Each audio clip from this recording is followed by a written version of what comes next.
నమస్కారం. బీఆర్కే భక్తి ఛానల్కి స్వాగతం. నేను మీ ఝాన్సీ రాణి. ఇవాళ మన స్టూడియోలో జ్యోతిష్య రత్న జ్యోతిష్య పురోహితులు గణేష్ శర్మ గారు ఉన్నారు. ఆయనతో మాట్లాడదాం. నమస్కారం గురుగారు. నమస్తే. గురుగారు, జ్యేష్ఠ మాసంలో వృషభ రాశి వారికి ఏ విధంగా గోచర ఫలితాలుంటాయో తెలియజేయండి. తప్పకుండా అమ్మ. శుక్లాంబరధరం విష్ణుం శశివర్ణం చతుర్భుజం ప్రసన్నవదనం ధ్యాయేత్ సర్వవిఘ్నోపశాంతయే అగజానన పద్మార్కం గజానన మహర్నిశం అనేకదంతం భక్తానాం ఏకదంతముపాస్మహే బీజాపూరగతీక్షుకార్ముకరజా సక్రాబ్జపాసోత్ఫలా వ్రీహగ్రస్వవిషణకలసప్రోధ్యత్కరాంభోర్హః ధ్యాయో వల్లభయా సపద్మకరయా శిష్టోజ్ఫలభూషయా మాణిక్యప్రతిమం మహాగణపతిం విఘ్నేశమాసాస్మహే. గురుదేవేభ్యో నమః. వృషభ రాశిలో ఈ జ్యేష్ఠమాసం అనే కాకుండా ప్రత్యేకంగా ఇప్పుడు జ్యేష్ఠమాసం జరుగుతోంది కాబట్టి 28వ తారీఖు నుంచి 28 నుంచి వచ్చే నెల జూన్ మళ్ళీ 26వ తారీఖు వరకు ఈ జ్యేష్ఠమాసం ఉంటుంది. ఈ ప్రకారంగా చూసుకుంటే ఈ జ్యేష్ఠమాసంలో వృషభ రాశి వాళ్ళకి శుక్రుడు అధిపతి. శుక్రగ్రహం. ఈ శుక్రగ్రహం ఈ రాశి వాళ్ళకి అంటే మామూలుగా చెప్పాల్సి వస్తే ఈ శుక్రుడు శని కలిసి వీళ్ళకి లాభంలోకి వచ్చారు. లాభస్థానంలో ఏ గ్రహాలు ఉంటాయో ఖచ్చితంగా మంచి ఫలితాలు ఇస్తాయి. ఎవరైనా చూడండి, ఒక మంచి స్థానంలో ఉండి హ్యాపీగా ఉన్నప్పుడు వాళ్ళతో మాట్లాడుతున్నప్పుడు వాళ్ళు మాట్లాడే మాటలు తర్వాత అక్కడి నుంచి వచ్చే ప్రెడిక్షన్స్ అన్నీ కూడా మనకి బాగుంటాయి. అలాగే శుక్రుడు వీళ్ళకి లాభస్థానంలో పడ్డాడు. మిత్రుడైనటువంటి శనితో కలిసి ఉన్న మూలంగా మిత్రగ్రహం, శుక్రుడికి శని మిత్రగ్రహం కలిసి ఉన్న మూలంగా వీళ్ళు ఏదైతే ఈ వృషభ రాశి వాళ్ళు శత్రుభావాలు ఉండుంటాయో ఈ నెలలో శత్రుభావాలన్నీ కూడా మిత్రులుగా మారతారు. శత్రువులు మిత్రులుగా మారతారు. ఏదైతే శత్రుభావం అంటే ఒక్క ఎనిమీస్ కాకుండా ఒక పని మొదలుపెట్టి ఆలస్యం అయిపోతుండడం కూడా శత్రుపరంగా ఉండడమే అని మనం తెలుసుకోవాలి. ఓన్లీ ఒక శత్రువులని శత్రుభావం మనకి ఎనిమీస్ ఉన్నారు అది కాదు లెక్క. మనకేంటంటే ఒక పని మొదలుపెట్టాం, నెల అయింది, 2 నెలలు అయింది, 3 నెలలు అయింది, 4 ఏళ్ళు అవుతుంది, కానీ పని కావట్లేదు. ఆలోచన శత్రుభావంగా ఉండబట్టే పని కావట్లేదు అని మనం తెలుసుకోవాలి. కాబట్టి ఈ శుక్రుడు అనేది బాగున్నాడు కాబట్టి ఈ నెలలో వీళ్ళు ఏ పని మొదలు పెడతారో మహాలక్ష్మి పూజా కార్యక్రమాన్ని స్టార్ట్ చేసి అప్పుడు పని మొదలు పెట్టండి, తప్పకుండా సక్సెస్ అవుతారు. అలాగే శని భాగ్యకారకుడు 7 వీళ్ళకి, అంటే లాభం ఇచ్చేధిపతి అయ్యుండి శని లాభస్థానంలో ఉన్నాడు కాబట్టి వీళ్ళకి ఉద్యోగము ప్లస్ లాభాలు ఇచ్చేటటువంటి ప్లానెట్ కూడా వీళ్ళకి బాగుంది. కాబట్టి ఉద్యోగంలో ఏదైనా ఎప్పటి నుంచో ఈ వృషభ రాశి వాళ్ళు ఎదురు చూస్తున్నటువంటి ప్రమోషన్సో లేకపోతే ఏదైనా లాభపరమైనటువంటి ఏదైనా అమౌంట్ రావడము, బిజినెస్ చేసే వాళ్ళకి, ఉద్యోగం చేసే వాళ్ళకి తప్పకుండా ఈ నెల జరుగుతుందన్నమాట. కాబట్టి బొబ్బర్లు దానం చేసి మహాలక్ష్మి పూజా కార్యక్రమాన్ని ఈ వృషభ రాశి వాళ్ళు చేస్తే బాగుంటుంది. ఓకే గురుగారు, ఉద్యోగస్తులకు ఎలా ఉంటుందంటారు? ఇదే ఉద్యోగస్తులకు చెప్పినటువంటి రెమెడీ ఇది. బొబ్బర్లు దానం చేసి మహాలక్ష్మి పూజా కార్యక్రమాన్ని చేస్తే తప్పకుండా ఉద్యోగస్తులకి ప్రమోషన్స్ అన్నీ వస్తాయి. కొత్తగా ఉద్యోగం కూడా వచ్చే వాళ్ళకి వస్తుంది. రాజకీయవేత్తలకు ఎలా ఉంటుందంటారు?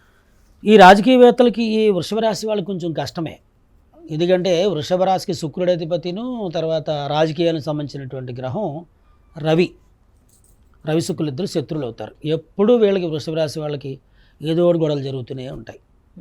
వాళ్ళు నుదురు విశాలంగా ఉంటుంది, జుట్టు ఊడిపోతూ ఉంటుంది, వీళ్ళకి ఎక్కువ టెన్షన్స్ ఉంటాయి, సెన్సిటివ్గా ఉంటారు. వీళ్ళు వృషభ రాశి వాళ్ళు సెన్సిటివ్గా ఉంటారు. కానీ కళారంగంలో ఉండేవాళ్ళు, సంగీత రంగంలో ఉండేవాళ్ళు కూడా ఇందులో ఉంటారు. రాజకీయ పరంగా వెళ్ళకపోవడమే బెటర్. సో సినిమా రంగాల వారికి బాగుందంటారు? బాగుంటుంది. గురుగారు, ఇప్పుడు చిన్నపిల్లలకు వృద్ధులకు ఎలా ఉంటుందంటారు? చిన్నపిల్లలకంటే మనకి ఇంకా వాళ్ళ యొక్క ఆరోగ్య స్థితిని మనం చూసుకోవాలి తప్ప వాళ్ళ జాతకం గురించి అంత చిన్నగా ఎప్పుడే పుట్టిన బిడ్డలు అయితే మాత్రం, శిశువులు అయితే మాత్రం పెద్ద పట్టింపు ఉండదు. కనీసం ఒక నెల దాటిన తర్వాత వాళ్ళ యొక్క జాతకరీత్యా ఉన్నటువంటి విషయాల్లో పెద్దవాళ్ళకి ఎఫెక్ట్ పడుతుంది. ఆరోగ్యం బాగానే ఉంది వీళ్ళకి, చిన్నపిల్లలకి. పెద్దవాళ్ళకంటే ఇంకా 60 ఏళ్ళు దాటిన తర్వాత ఉన్నవాళ్ళు పెద్దవాళ్ళు అయితే ఒకలా ఉంటుంది.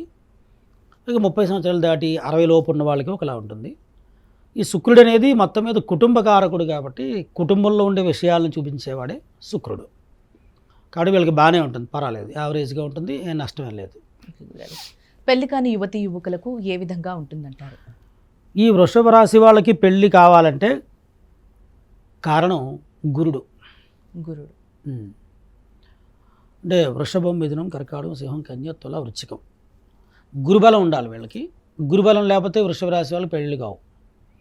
అయితే వివాహ కారకుడైనటువంటి గ్రహం ఎవరంటే కుజుడు. కుజుడు. ఈ కుజుడు ఏం చేస్తున్నాడంటే ఈ జాతకానికి ఇప్పుడు ఈ నెలలో వృషభ రాశి వాళ్ళకి ఈ కుజుడు ఎన్నో స్థానంలో ఉన్నాడంటే 4వ స్థానంలో ఉన్నాడు. వీళ్ళకి 4 నుంచి వృషభ రాశి వాళ్ళకి 2వ స్థానంలోకి వచ్చాడు కాబట్టి కొంచెం వివాహం ఆలస్యం అవుతుంది. వివాహం ఆలస్యం అవుతుంది.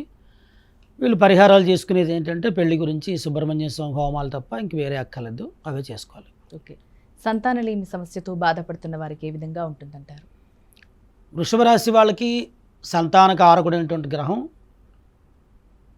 మనకి శుక్రుడే మళ్ళీ. కాబట్టి అమ్మవారికి సంబంధించినటువంటి పూజలు, రాహుకి సంబంధించిన పూజలు చేస్తే భార్యాభర్త ఇద్దరూ చేస్తేనే సంతానం. చాలామంది ఆడవాళ్ళు వెళ్తుంటారు గుడికి, మగవాళ్ళు పక్క నుంచి రారు. ఇలా మేము చూస్తుంటాం చాలా చోట్ల. కాబట్టి మొగుడు పిల్లలు ఇద్దరు కలిపి పూజ చేస్తేనే వాళ్ళ ఆలోచనలు మారి మంచి సంతానం కలుగుతుంది. అందుకని ఒకళ్ళు చేస్తే ఉపయోగం లేదు. రాహుకి పూజ చేసుకుంటూ అమ్మవారికి కుంకుమార్చన చేస్తూ ఉపవాస దీక్ష చేసి నిష్టగా ఉండగలిగితే ఇలా 11 వారాలు వాళ్ళిద్దరూ కలిసి ఇలాంటి పూజ చేస్తే మంచి సంతానం కలుగుతుంది. ఇది వృషభ రాశి వాళ్ళకి. గురువుగారు, వృషభ రాశి వారు ఏ విధమైన పరిహారాలు చేసుకుంటే వాళ్ళ జీవితం ఈ జ్యేష్ఠ మాసంలో బాగుపడుతుందో చెప్పండి. జ్యేష్ఠమాసం ఏ నెలైనా సరే ఒక వృషభ రాశి కంపల్సరీ ఉంటూనే ఉంటుంది, అన్ని రాశులు ఉంటాయి.